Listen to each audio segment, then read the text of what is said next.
is in Scranton, Pennsylvania. Joe Biden is having a rally there. And Jess, it's not just Joe Biden. He's got some famous friends with him there, doesn't he? He does, Dana. Bill and Hillary Clinton are the guest speakers here, and Bill Clinton just spoke.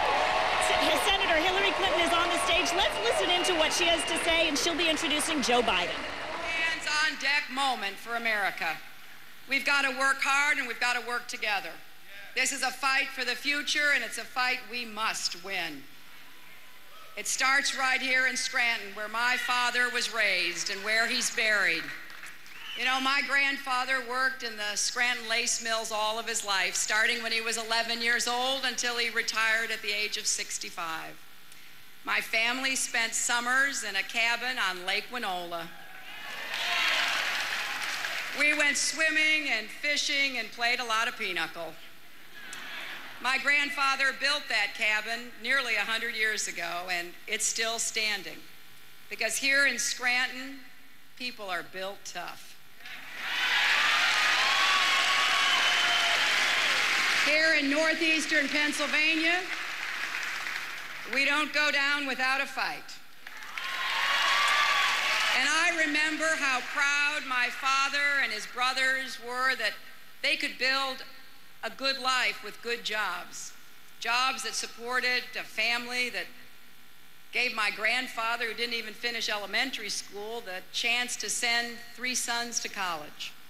The people of Scranton and northeastern Pennsylvania are like people I've met across America.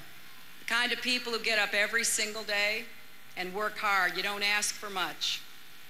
You never give up. You soldier on for your families and your communities. And you deserve a president who will get up every day thinking about you.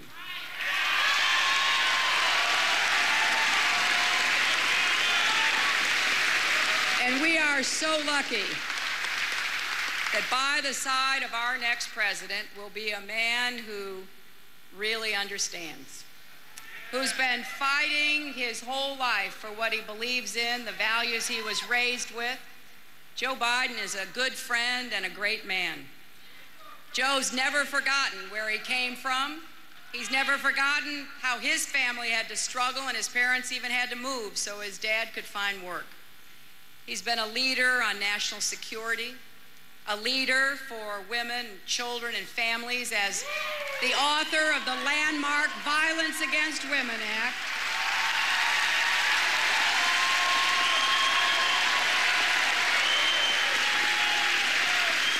Joe has been a voice for the hardworking middle class of this country because it's not to him about politics. It's not theoretical or abstract. It's in the gut.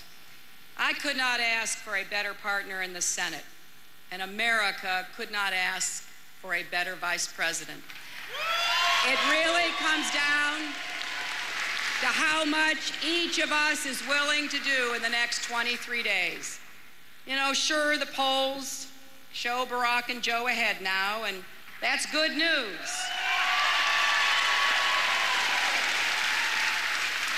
But I don't pay much attention to polls. Nobody should be lulled into any false sense of security. You know, Bill was talking about how he and I have been involved in presidential politics since 1968. 10 presidential elections, and Democrats have only won 3 of them. And of course, Bill won 2 out of the 3, so.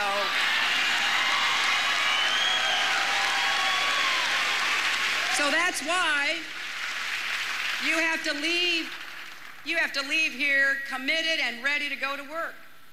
You have to talk to your friends and neighbors. I know that you've got friends and neighbors who aren't decided yet. I know you've got friends and neighbors and maybe even some family members who aren't decided yet. You might even have a few lean in the wrong direction. So I'm deputizing every one of you to go out and make the case that has to be made. Because Barack and Joe are not asking you to marry them. They're asking you to vote for them and vote for yourselves.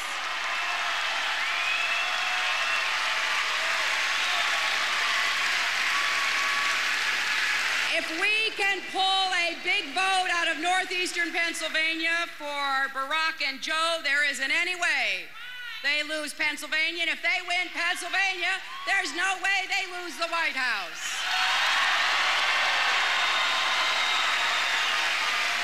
So let's work the next 23 days and let's elect Barack Obama and the next Vice President of the United States, Joe Biden.